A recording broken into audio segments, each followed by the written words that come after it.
안녕하세요. 오늘 44강 서양미술사전 완전정보. 오늘 주제는 낭만주의입니다. 낭만주의 회화하고 그 다음에 45강 가서는 낭만주의 조각하고 그 뒤에 거 이어서 좀 두 개 진행해 볼게요.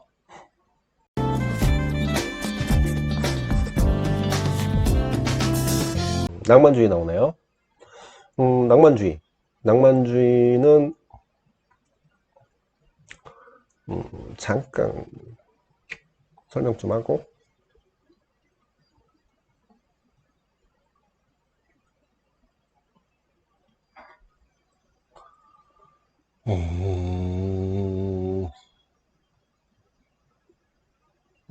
흰색.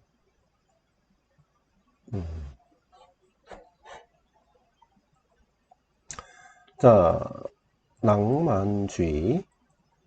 자, 낭만주의는 그 이전에는 신고전,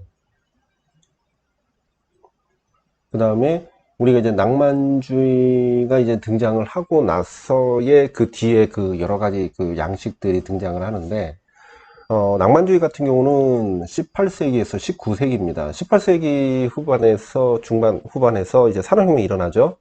자, 그러면서 자연주의, 그 다음에 사실주의, 그 다음에 인상주의, 이렇게 묶을 수가 있어요. 얘네들이 중요한 거는 낭만주의와 신고전주의 사이는 서로 반대적 성격을 갖고 있다. 그래서 고전과의 반대. 그래서 우리가 고전주의적인 형식, 이전에 이제 로코코였잖아요. 예전에 이제 바로크, 로코코였는데, 로코코의 향락적인 요소가 등장을 하고 나서 로코코에서가 등장한 것이 뭐가 있냐면 프랑스 혁명이 있습니다. 이 프랑스 혁명이 배경이 되는 것이 계몽주의예요. 계몽주의가 어떻게 신고전주의한테도 간다라는 것을 볼 수가 있고, 그 또 계몽주의가 낭만주의로도 간다라고 볼 수가 있습니다. 자, 그러면은 이상한 거는 이 계몽주의는 이성주의예요. 이성과 합리성. 이 서민들 자체도 이제는 이성적인 요소가 등장을 하게 된다라는 겁니다. 그러니까, 지배계급에 해당되는 그런 어떤 시키는 대로 하고 복종해야 되는 그런 상황이 아니라, 주체적 사상을 갖게 되는 거야.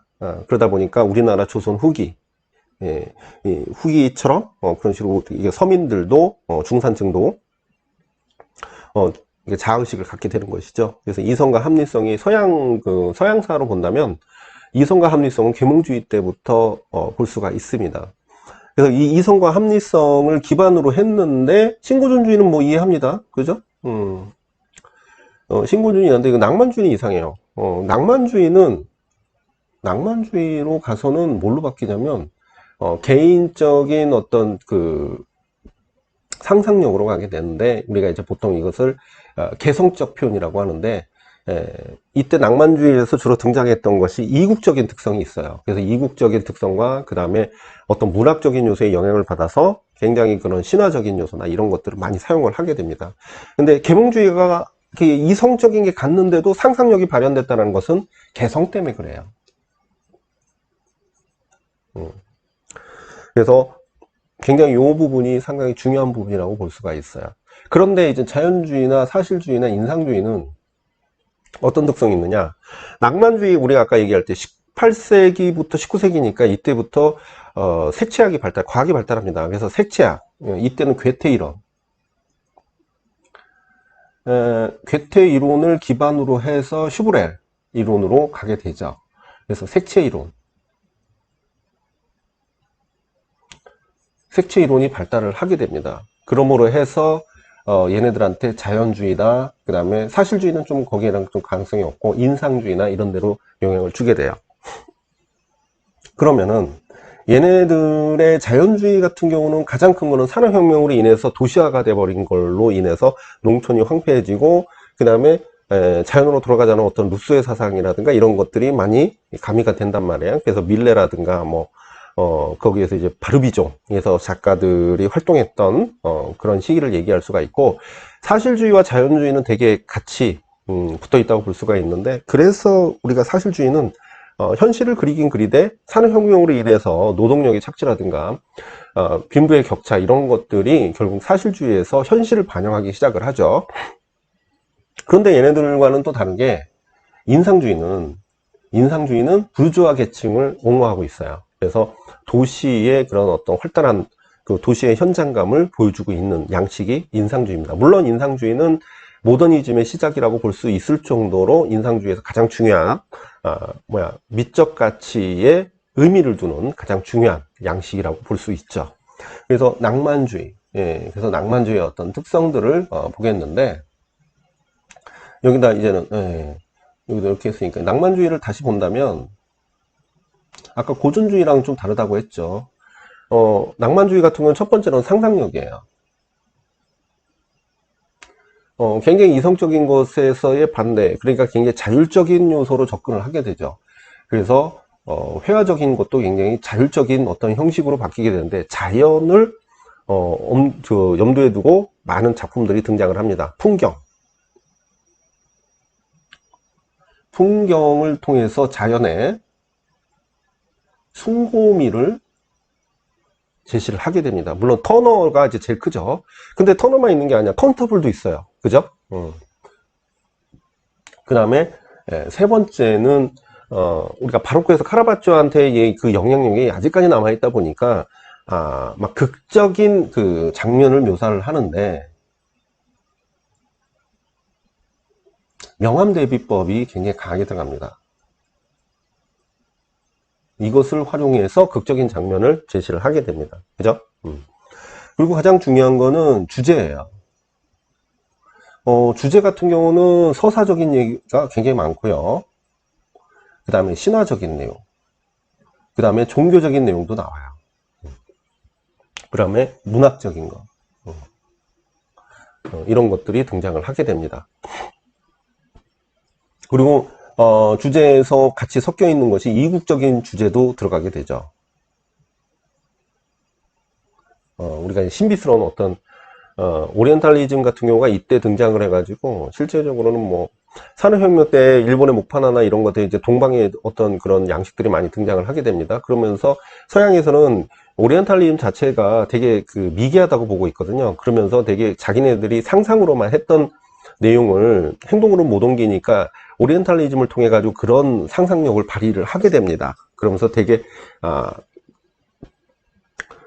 고급 재료도 많이 들여오게 되고, 이때 막 도자기도 유행하게 되면서 많이 유행을 하게 되죠. 그래서 낭만주의가 그래서 실제적으로는 되게 중요한 부분이에요. 왜 그러냐면 아까 얘기했던 인상주의에 굉장히 크게 영향을 주게 됩니다. 인상주의에 영향을 주게 돼요.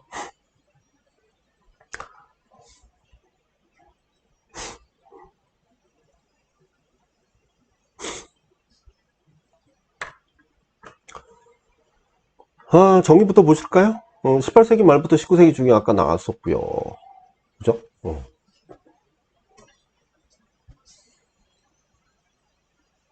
음, 하얀색은. 뭐 여러 나라에서 전개됐다고 하는데, 일반적으로 18세기 말 미술사의 낭만주의는 고전주의의 대립이다. 그죠? 고전주의 대립. 우선 여기서부터 시작을 하는 겁니다. 그죠? 자, 특징과 의의 보시면 낭만주의 미술은 합리주의에 반대한다. 합리주의에 반대한다. 자, 여기서 또 헷갈리네. 계몽주의의 영향을 받았는데 합리주의에 반대한대요. 그래서 그게 뭐냐면 주관적인 요소로 접근을 한다라는 거야. 아까 이제 우리가 여기서 이제 주관적인 거, 상상력이나 이런 게 전부 주관적인 거거든요. 우리가 잠깐 볼게요. 다시. 이 상상력이,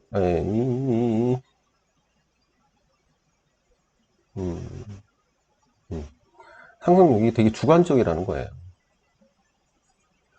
그러니까 이게 계몽주의가 같지만은 주관적으로 간다? 합리적이고 이성적인데 주관적으로 간다? 뭐가 안 맞잖아. 근데 왜 그래? 이게 왜 그래요? 자율성이 부여됐기 때문에 그래요. 자율성이. 그래서 감옥 가다가 이게 안 맞으니까, 아구가 안 맞으니까 얘네들은 계몽주의 아니다. 이렇게 본 거야. 그러니까, 한계점이죠. 그냥 책을 읽어도 왠지 맞지가 않는 거지. 근데 이게 자율성을, 인간한테 자율성을 준 거야. 원래 이 억압된 상태에서 자율성을 주니까 그 이성적이나 합리적인 요소의 말 그대로의 어떤 법칙은 버려버리고 자율성만 갖고 온 거죠. 계몽주의는 그대로 가요. 자, 그러다 보니까 다시 원문으로 가서, 그래서 우리가 이제 여기서 계몽주의는 있긴 있대. 합리주의에 반대해서 객관보다는 주관으로, 지성보다는 감정을 중시를 한다라는 거야. 그래서 감정이 굉장히 치우쳐 있어요. 낭만주의가 감정이 치우쳐 있다. 그럼 자연을 보고 감정을 표현했다? 그죠? 감정 표현했죠. 그래서 그것을 자연에 대한 어떤 숭고미를 표현한 거야. 그래서 개성을 존중한다. 여기 개성 나오죠. 그래서 자아의 해방을 주장하고, 이게 계몽주의 때문에 그래요. 상상과 무한한 것을 동경하는 특징이 나타나요. 그래서 이 밖에 낭만주의 미술은 그리스나 로마적인 고전을 버리고 중세미술, 이 중세미술을 왜 그러냐면 상상력의 일환으로 보고 있는 거죠. 그래서 고딕 양식을 지향합니다. 중요해요. 그래서 신고전주의는 그리스 로마 고전을 모범으로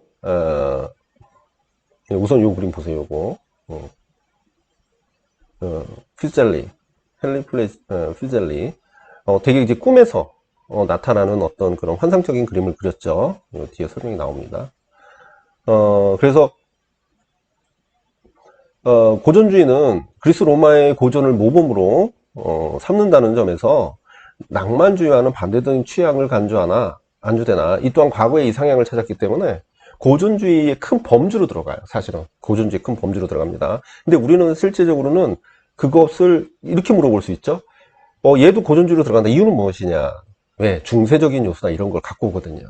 그러다 보니까 크게 보면 고전주의로 획기적이지 못하다는 뜻이에요.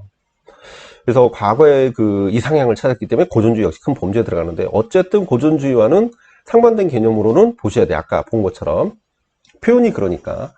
그래서 바로 전에가 신고전주의이기 때문에 그래요. 그래서 고전주의 역시 큰 범주에 들어가고 낭만주의에 속한다고 할 수 있고, 낭만주의 미술에서는 궁극적인 기준이 예술가의 자신, 그래서 그 기준이 무엇이냐? 자신의 감정 및 열정과 동일치 된다라는 거야, 기준이. 그래서 예술에서 이러한 주관적인 성격과 개인의 자율성에 대한 인식은 18세기에서 19세기의 삶에 대한 태도를 변화시켰다라는 거죠. 자, 그래서 본격적으로 낭만주의 회화로 갑니다. 자, 낭만주의 회화 가니까 영국 1760년에서 1770년대 조지 스터부스와 그다음에 피젤리, 아까 그림 봤죠? 그다음 윌렘 브레이크 등이 많은 영국 화가들이, 자, 브레이크 잠깐 보고 갈게요. 브레이크가 어떤 그림을 그렸느냐, 그죠? 룽기의 그림이고,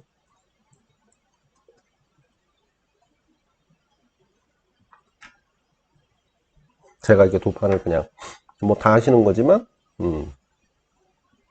이런 그림을 그려서 되게 상상적이죠, 그죠?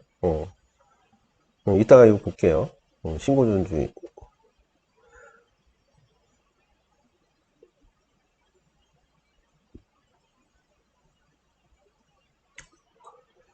그래서 브레이크는 독창적이고 개인적인 우주를 표현하기 위해서 상상력을 동원했습니다. 그리고 또한 종래의 엄격한 제작 방법과는 다른 방법으로 긴장된 선을 이용해서 드로잉을 하고 대담하게 명암을 구사해서 대상의 윤곽을 뚜렷이 나타냈대요. 그 다음 세대는 윌리엄 터너, 우리 아까 봤죠. 그다음 존 컨스터블 작품을 통해서 영국의 낭만주의 풍경화, 그래서 아까 풍경이라고 했었잖아요.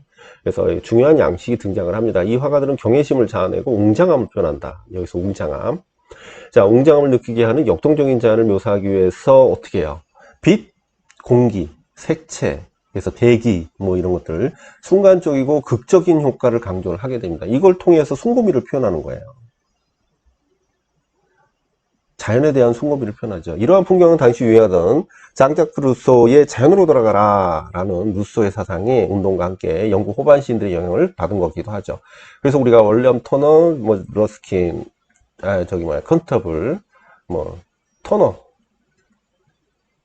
이따 볼게요. 그럼 독일 같은 경우는 독일에서 영국과 마찬가지로 풍경 화의 낭만주의 가장 훌륭한 성과를 거뒀는데, 그 밑바탕이 됐던 사상도 매우 유사한데요. 독일의 낭만주의 가장 위대한 화가는 프리드리히입니다. 시험 문제 나왔었어요, 이 사람도. 조용하고 무한한 공간감을 나타내는 그 풍경화는 신비롭고 종교적인 경외심을 느끼게 된다. 근데 이 종교적이지는 않아요. 무슨 뜻이냐면 자연이 살아있다고 본 거야. 요거는 아무래도 써놔야겠지. 이거는 자연 자체가 자연의 생명성, 그래, 생명성이라고 하자. 살아있다고 본 거예요.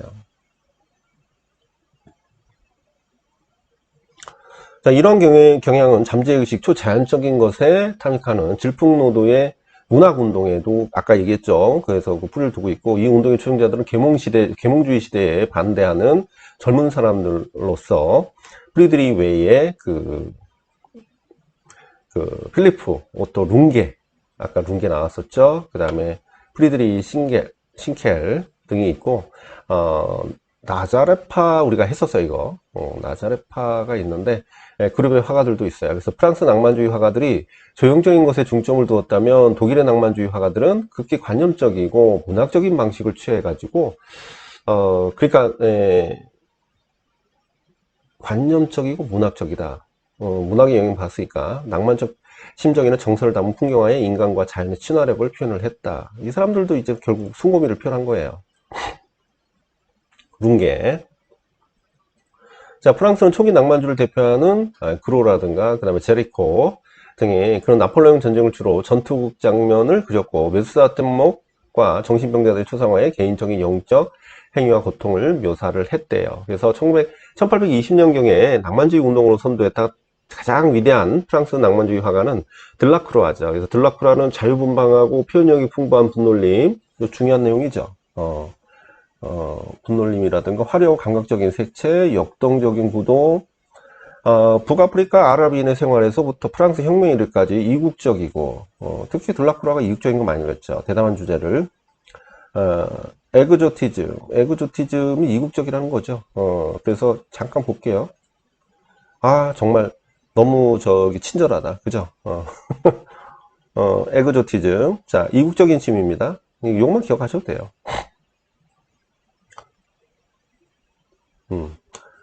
이거, 아이고, 이거 이게 안 보이네.